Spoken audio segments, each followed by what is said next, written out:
Good day, this is Dimitri Lascaris coming to you for Reason to Resist from Kalamata, Greece on April 23rd, 2026.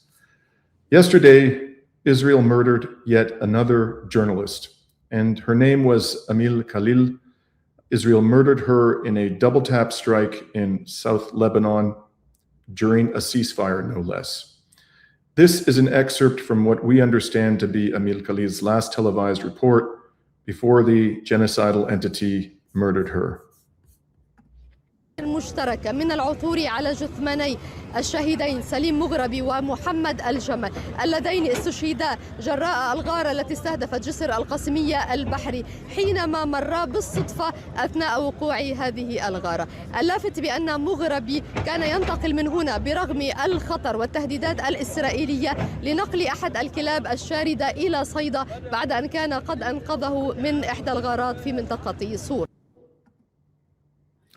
Born in southern Lebanon in 1984, Amal Khalil had covered the region for the Lebanese media outlet Al-Akhbar since the 2006 war. Her latest reports focused on Israeli demolitions of homes in villages Israeli troops temporarily occupied. In an interview earlier this year with Public Source, Khalil said, "I debunk the enemy's narrative of targeting only military sites by showing evidence of them bombing homes, farms, and killing children. Through my work, I have tried to be in solidarity with these people, the people of the land." In a video posted by The Cradle today, Khalil stated that she had been threatened repeatedly by the genocidal entity. لما كنت دور سيارتي واطلع لحالي احيانا عم بتنقل بين هول الضياع، ما انا حاطه احتمال بانه دمي على كفي واستهدف. ولكن شو كنت اقول انا دائما؟ يقولوا لي عم شو بدك بالشغله كذا مدري شو هيك، قال لهم يسواني ما يسوى الناس، انا قال لهم يسواني ما يسوى هالناس. هيدا الوضع تغير بعد 23 ايلول، لانه انا كنت ابتداء من 25 اب تلقيت استهداف مباشر على هاتفي من الموساد من الاسرائيليه، وهددوني بالقتل، وكان يعني حرفيا عم بيقول انه سنفصل راسك عن كتفيك إذا ما فليتي من الجنوب، وننصحك بأنك تفلي من الجنوب. وحتى كمان ضمنوا رسائلهم، وكذا رسالة كانت على تليفوني الخاص، ضمنوا كذا رسالة معلومات شخصية عني لحتى يحسسوني إنه ليكن إحنا نعرف عنك منيح، يعني مش إنه هيك حيالله. أول تهديد وصل ب 25 آب، ثاني تهديد وصل يوم مجزرة البيجر، كمان يكررون هذا التهديد. ثالث تهديد وصل مش لإلي مباشرة وأنا كفيت، يعني ثالث تهديد وصل قبل بيومين يعني ب 21 أيلول، قبل بيومين من تصاعد العدوان. اتصلوا على جريدة الأخبار وهددوا، قالوا إنه إذا ما بتمنعوها كذا كذا رح تصير الجريدة كلها مستهدفة. يعني قبل 23 أيلول أنا أكيد ما أخذت احتياطات ولم أكترث لهذه التهديدات، لأنه قلت أنا إذا أنا بدي أعمل مثل ما بدهم، طب إنه ليش هو بده يفرض العدو الإسرائيلي بده يفرض علي السردية الخاصة فيه؟ بيجيب صحفيين على أرضي وبيروج للسردية اللي هو بده إياه، وبيمنعني من إنه أنا أتنقل بأرضي. In a statement, the Committee to Protect Journalists said Khalil's killing, quote, must be a wake-up call for the international community to enforce international law, urgently investigate Israel's 262 killings of journalists across the region, and hold all of those responsible to account, close quote. My only disagreement with this statement is that wake-up call occurred long, long ago, and the international community never answered it. Now here to discuss this latest atrocity against journalism with us is another heroic Lebanese journalist, Marwa Osman.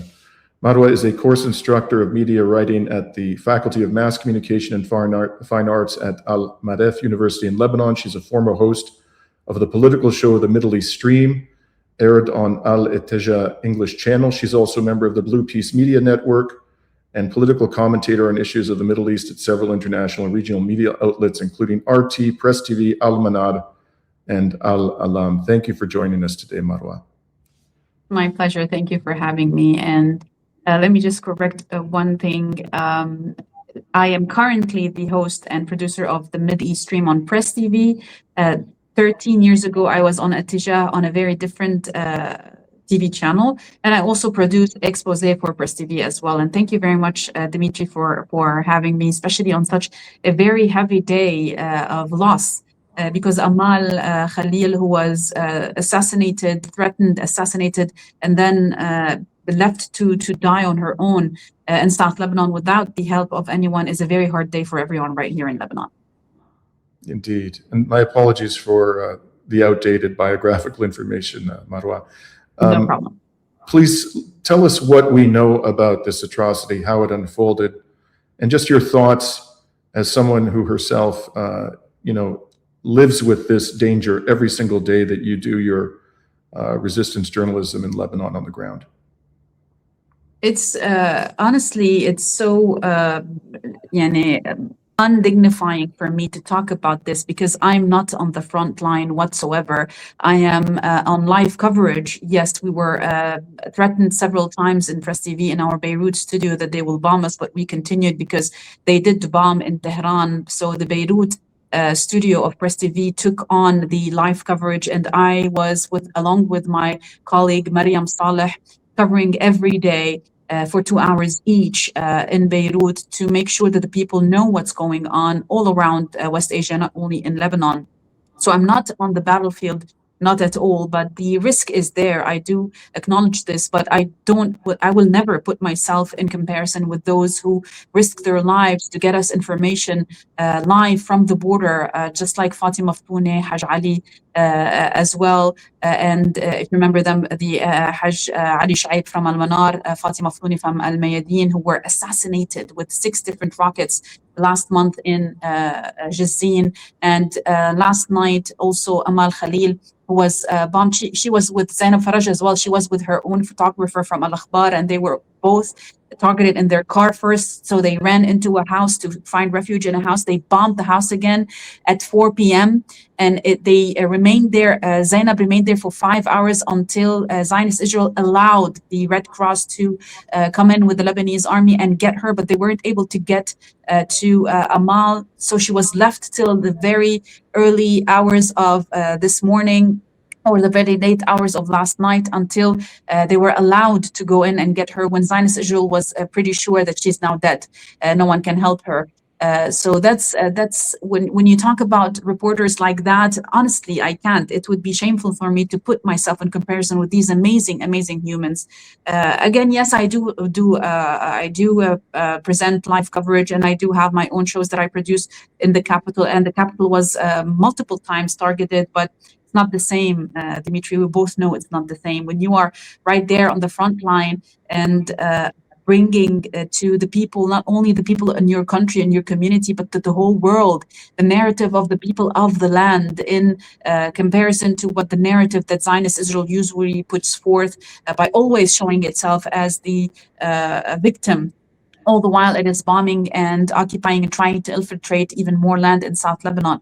So what these journalists are doing, whether they are Lebanese journalists or foreign journalists, they're doing a very honorable, risky job. And honestly, they don't know when they will be targeted, because Zionist Israel, as we saw on April 8, on Wednesday, April 8, what we call in Lebanon now the Black Wednesday, they don't really see a fighter versus a civilian versus a paramedic versus a press crew.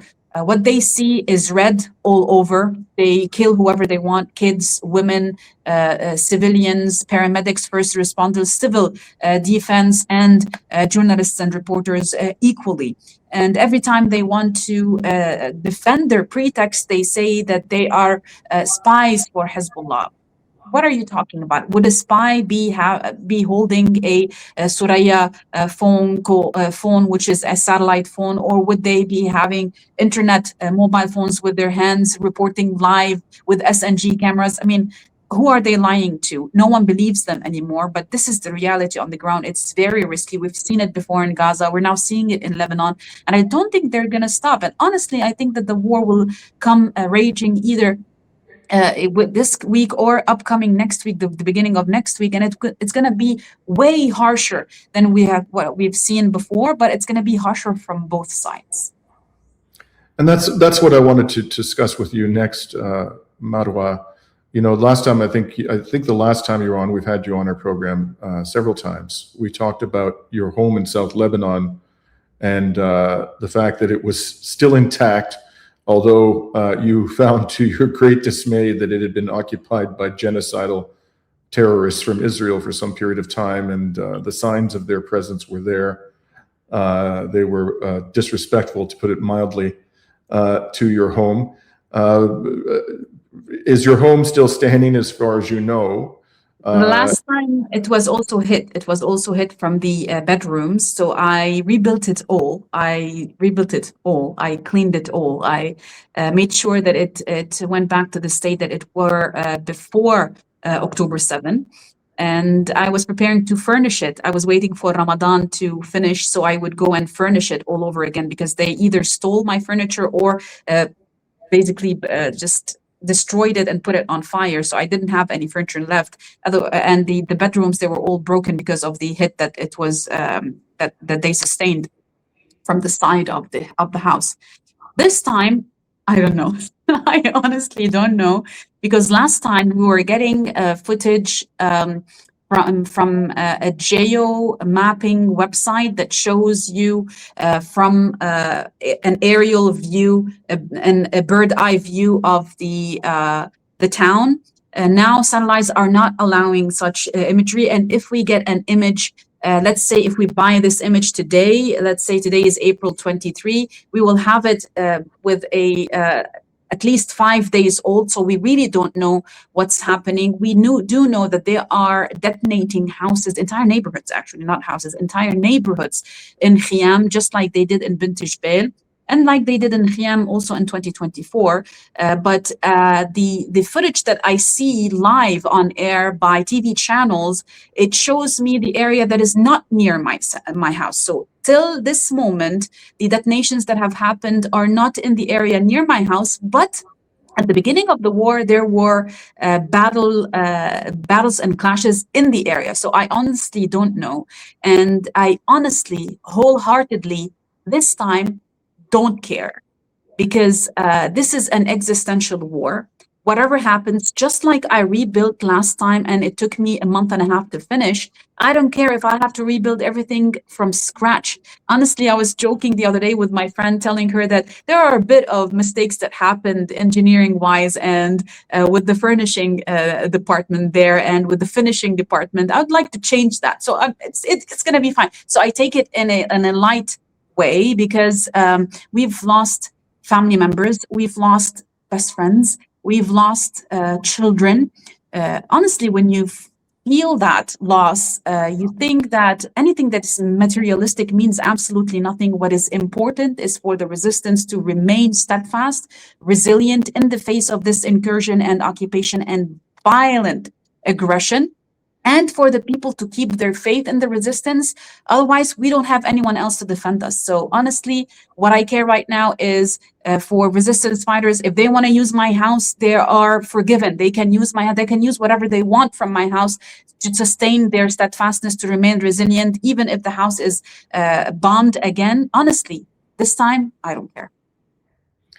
Well, it's a good thing, I would say, that you didn't buy any furniture, because today, Haaretz reported, and this is summarized in a report by Barak Ravid, I'll have a minute more to say about him in a second, that regular and reserve soldiers are looting a large amount of civilian property from homes and businesses in southern Lebanon.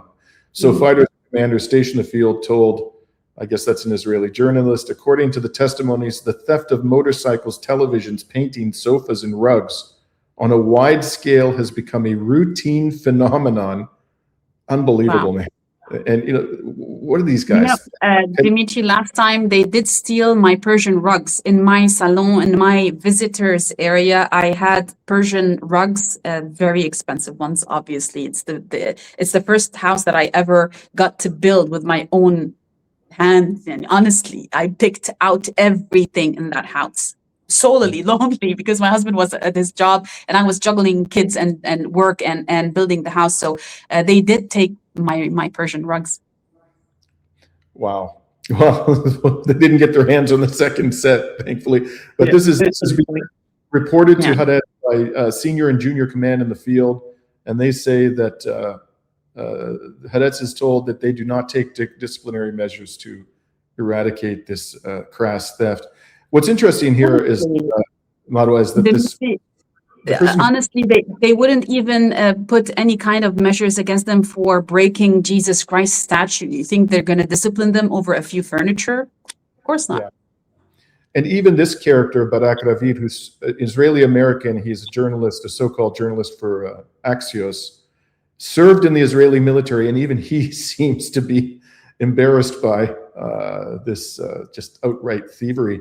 But I'm interested to know, Marwa, it's not just the thievery, it's not just the killing of the journalists, which is horrific enough. Could you talk to us about the other types of ceasefire violations we have seen from these criminals over the last several days since this 10-day ceasefire purportedly came into effect? More than 250 violations have been registered by the Lebanese army, Dimitri, since the beginning of this so-called ceasefire that was never a ceasefire, because at 5 a.m. on the day of the ceasefire that was supposed to start, they killed over the bridge of Qasmiya 2 people in their car, and then they started killing others all across South Lebanon. At the moment, I think since it began until now, we have more than 6 martyrs and a score of civilian injured. Added to that, what happened to Amal last night, as well as a martyr for journalism. So more than 200 times of violation, aerial, sea, land violations, and detonation of entire neighborhoods, schools, hospitals, especially in the villages and towns that are bordering occupied Palestine. Added to that, a war crime that happened and which ended up in them assassinating Amal is what Amal reported happening on Tuesday, April 21, if I'm not mistaken. What happened on Tuesday was that a resistance fighter was shot and in South Lebanon, and he was able to crawl all the way to Rmesh, which is an all Christian town in South Lebanon, a bordering town in South Lebanon. And he was able to get to the Civil Defense Center, and he was helped by first responders, and his injury was minor. They were able to help him and keep him alive, and they were about to transport him to Nabatieh, and from there probably to Beirut. And what happened is that the Civil Defense Center received a phone call from the Zionist entity telling them, you either give that fighter to us, or we're going to bomb not only your center, but the entire village and make and evacuate all the residents in it, because majorly all the Christian towns in Lebanon have not been evacuated yet. They have had the blessings of the papal convoy to visit them and try to help them out. They refuse to leave, but at the same time, they don't resist Zionist Israel. But the Israelis keep terrorizing them if they ever try to help any of the resistance fighters. And this is what happened. And the phone call was being held by the first responder on speakerphone. So the fighter was listening to that phone call, and he grabbed the phone and he spoke with the Israelis and said, don't bomb anyone. I am fully capable of walking. I'm going to come to that certain intersection. You wait for me there. And that's exactly what happened. The resistance fighter, the first responder, tried to tell him that we can transport you now to Beirut. And he said, no, I'm not going to allow them to terrorize anyone or kill anyone only because I received help from my fellow citizens right here in Rmesh. And he ended up walking all the way towards them, and they incarcerated him in a breach of every international law, every humanitarian law on this planet. But when you are an entity that doesn't even have a constitution, you don't really care about what you do, especially when the world is a hypocritic world. They give you the deaf ear and a blind eye. And Amal Khalil, the correspondent of Al Akhbar, was the first reporter to report about this, because what the Israeli entity tried to do was to fake the news by saying that it was the people of Ramesh who actually spied and told the Israelis that we have a resistance fighter here. But Amal was the first one to report exactly what happened, because the defense, the civil defense had recorded that phone call. So they recorded everything.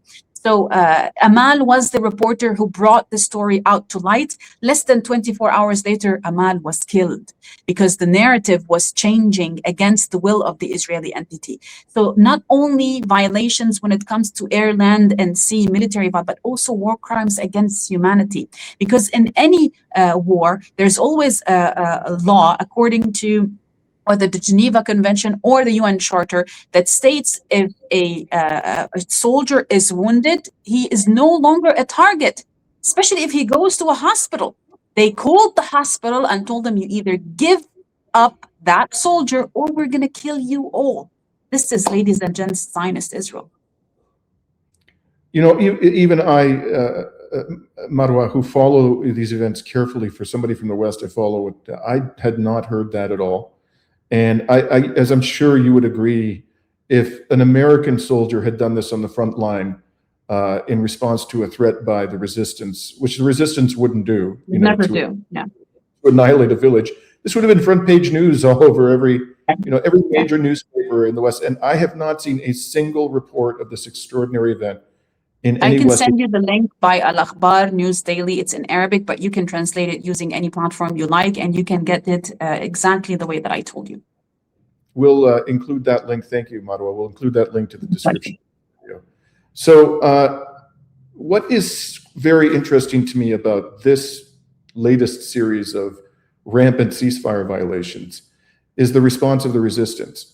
Because the thousands of, as far as I know, and you can certainly correct me if I'm wrong, but from November 2024, when this first fraudulent ceasefire came into effect, until this latest war of aggression was launched on Iran on February 28th, the resistance showed incredible restraint as the genocidal entity was violating the ceasefire on a daily basis in Lebanon. But that doesn't appear to be the case anymore. So I'm going to show our audience a report issued today by the Lebanese resistance. This is part of the report.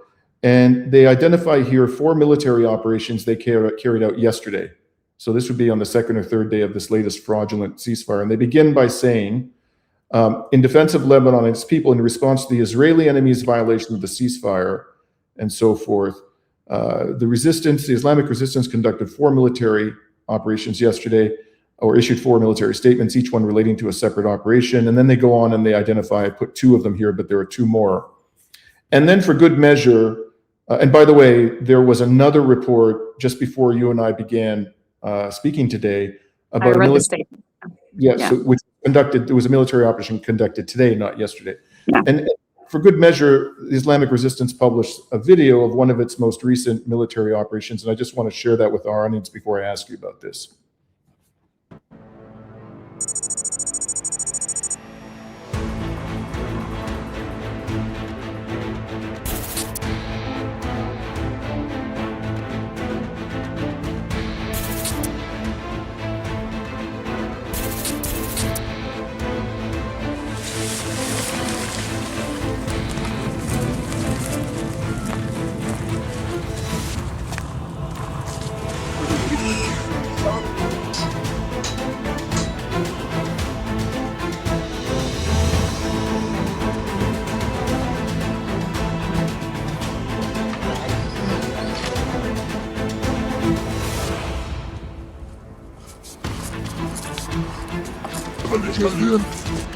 الذين صمدوا ومستمرون تركين أهلهم وعيالهم وبيوتهم. بسم الله الرحمن الرحيم.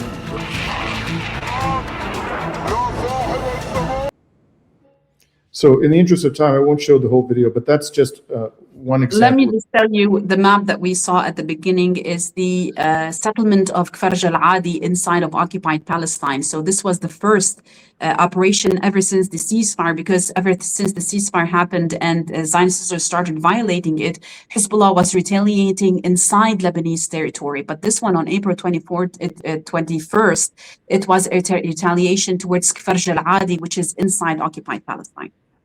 Right, and they stated that the target was an Israeli artillery bunker in that village in occupied Palestine.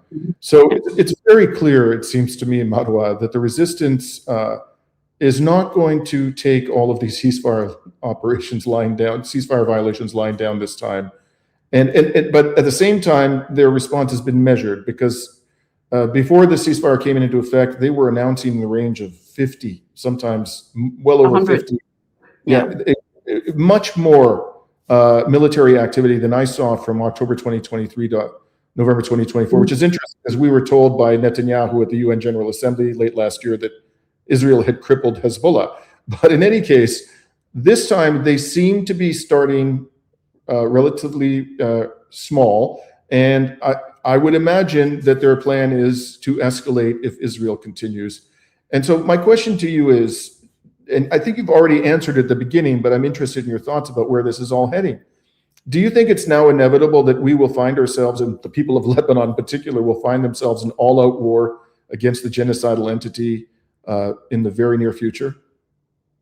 Let's begin by telling you, right here in Lebanon, we have been adapting to the thought that we are still at war since September 17, 2024, since the terrorist attack of the Pagers attack on Lebanese civilians, taking out in the same minute more than 2,000 on September 17, 2,000 civilians, and on September 18, about 1,500 others. So since then, we believe that we are in open war with Zionist Israel. Now, it sometimes escalates and sometimes lowers, but throughout the 15 months before March 2nd, Dimitri, we were at war with Zionist Israel, but the resistance was adamant on keeping itself in accordance with the ceasefire, which Zionist Israel violated more than 10,000 times, killing in the process more than 500 Lebanese civilians. And when I say civilians, it doesn't mean that the men and women who were killed, especially the men who were killed, were not part of Hezbollah. Majorly, many of them were part of Hezbollah, and the others were actually just civilians. But many of them who were part of Hezbollah were not on the battlefield. So this kind of assassination was illegal. This is assassinating someone who is a civilian, who is not fighting you, who is not in the battlefield. When you kill someone in his own bedroom or in his own car, this is an assassination. And this does not, according to the Geneva Convention and to humanitarian laws, it amounts to a war crime. So throughout that time, the resistance kept its cool, but every time Sheikh Naim Qasim, you can go back to the speeches of Sheikh Naim Qasim, the Secretary General of Hezbollah, during the 15 months of resistance, let's say pausing that war from its side. And you can listen to him. At that time, every time he spoke and said, we will retaliate, stop testing us. The resistance is far more advanced than you can think. People in Lebanon who were pro-Zionist and the media who was pro-Zionist, they used to make fun of him. Not only call him a liar, but make fun of him. But what happened on March 2nd, literally on the first day of the war, what happened is even us, the civilians, the community of the resistance, we were shocked to read the news that tells that resistance fighters engaged in direct zero-range clashes in Kfar Kila. And you know where Kfar Kila is, Dimitri. It's right at the border, and it has been carpet bombed by Zionist Israel. So from where were they coming?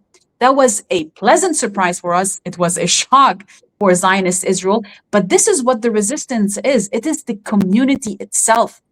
It is the people living in those villages and even living abroad. We have many Biqa'is who are from the Biqa', not from the south, who were martyred. Many from Beirut who were martyred. Many Syrians who live in Lebanon who were martyred. We have a couple of Saudis who were martyred, but they are part of the resistance. We have a couple of Bahrainis who were martyred. We have also a couple of Yemenis who were martyred, because this is a holy land for the Lebanese people and the allies of Lebanon as well. So the issue at the moment, Dimitri, is that we have not left that war. It's been up and down, but it escalated a lot on March 2nd, and it went a bit towards the lower note, starting the so-called ceasefire that was announced before the Islamabad talks. by not having bombs in Beirut, but we still have sonic booms, we still have spy drones, we still have jet fighters that fly at least once per day over the capital. But we know this is not done yet. You know why? Because the resistance on day one issued a statement saying that if you trust the resistance, you won't go back home to the south or to Dahieh, Beirut suburbs, because we don't trust Zionist Israel. And we know for sure that Netanyahu is just adamant on seeing more blood spilled in Lebanon. So be careful. Don't leave your displaced centers, even your tents, if that's the case. Stay, because this war is not over yet. And it's obvious that even the ceasefire between the the American enemy and the Islamic Republic of Iran, it's still raging. It's going up a notch, escalating in slow motion. But by God, we don't know when zero hour will be, and all hell will break loose across the entire region of West Asia. I'd like to talk to you about the response of the Lebanese national government to all of this. First of all, I just want to clarify one thing. I have been, oh, by the way, I just want to say to our audience, we actually did a report from Kfar Kila in February of last year after I attended the funeral of Syed Hassan Nasrallah in Beirut. And it was indeed carpet bombed. I'm going to put a link to that into the description of the video so people can see it if they want. And we were perched atop a hill in Kfar Kila, and we could clearly see occupied Palestine. And I think we even saw an Israeli military base. But it is remarkable. I hadn't heard of that either, Marwa, that the resistance fighters somehow in the wreckage of Kfar Kila. They won, Dimitri. They won. Imagine. Remarkable. So one little point I want to clarify before I ask you about the Lebanese national government. I've been invited onto the program of Mario Nafal a few times, and he keeps saying that Nabil Berri has called on Hezbollah to disarm. Is this true? No, that's a lie. Mario is a Zionist propagandist, so that's a lie. I'll let him know you said that. I don't care. I've had him blocked along with several others who I think are Zionist propagandists. So I don't have time, honestly, for them. Yeah. So it's good. Because I was quite surprised. He keeps saying this, and I thought, what is he talking about? No. The latest statement that was issued by Speaker Nabih Berri, despite the fact that I don't politically align a lot with the man, but when it comes to the resistance, Dimitri, we are on the same page. The man issued a statement the day before yesterday saying that if this government of ours decides to go to the path of the 17th of May agreement, which was signed in 1983 between the Lebanese government back then and the Israeli entity, we will, and he said, I personally, Nabih Berri, will make sure to make 60 February 6, because it was signed on May 17, 1983. But on February 6, 1984, an entire revolution began and the real resistance began and the entire government was toppled. So Nabih Berri was saying, I, Nabih Berri, the Speaker of the Lebanese parliament, will make sure to have 60 times what happened on February 6 against any government that would dare sign any sort of agreement or put their hand in the hands of Zionist Israel. So don't listen to that, man. Listen to what the statements are being issued right here from the office of Nabih Berri. And so let's talk about the Lebanese national government then. You know, we've been told over and over again by the Western media in the past couple of weeks that it's engaging in peace negotiations with the criminal entity, even as the Lebanese prime minister today accused them, or yesterday, of committing a crime against humanity by murdering Amal Khalil. And of course, one of many countless crimes against humanity they have committed in Lebanon just during the past, 2.5 years alone. So what is the reality here, Marwa, as far as you can tell? Is the Lebanese government actually trying to strike some kind of a peace deal with the genocidal entity as it is committing crimes against humanity against the Lebanese people? Let me correct you, because you said the Lebanese national government. There's nothing national about that government. The prime minister and the president were installed by colonial powers, by the United States of America in specific, and Nawaf Salam was handpicked by the Zionists. If you don't know the story of the plumber who brought about Nawaf Salam, you should read it in Arabic media, especially in Lebanese media, because during the times after the election of the president, because the president gets elected in parliament. We don't elect our president. That's how democratic we are. So we don't get to elect our own president. He gets elected in parliament. After that, the president would call on the different factions so they can name what they believe would be the suitable prime minister, and then the president will call on that prime minister to convene and to formulate a government. What happened is that everyone was adamant on naming Najib Mikati, the former prime minister, naming him again. This was the case in Lebanon, but then within a couple of hours before the day of announcing the name, a couple of political factions changed their mind because they received phone calls from God knows whom, because at that time they thought that a Saudi prince was calling them, known as Abu Umar, and changing the name into Nawaf Salam. And so they came ahead to the president and said, we choose Nawaf Salam. But later on, 9 or 10 months later, it was a grandiose expose of scandal in Lebanon that this man was a plumber in Lebanon who was given a Saudi number, but whom Saudi Arabia had no idea who he was, to a point that the royal court in Saudi Arabia issued statements saying, we don't have a prince called Umar or Abu Umar. So someone named Nawaf Salam. Let me just get this straight. You're saying that somebody, a plumber in Lebanon, pretending was impersonating. You didn't hear that story? Oh my God, Dimitri, it became a meme in Lebanon. A plumber in Lebanon, a plumber who was incarcerated by the Lebanese army intel. He was taken into custody because they found the number and they found him, and they were able to, and he was taking money from those politicians. So he was investigated, and he was told to get that number, that Saudi number, and to fake a Saudi accent and to call those politicians and tell them to name Nawaf Salam instead of Najib Mikati. This is how Nawaf Salam came to be the prime minister of Lebanon. He's a Zionist puppet. It is funny, but look where he's taking us. So that being said, the president himself was only elected on the second try during the election day on February 9. Why? Because I think it was on January 9, not February 9. On January 9 of 2025, on the second ballot vote, not the first. On the first, he didn't get the necessary votes. Why? Because Hezbollah and Amal movement did not vote for him.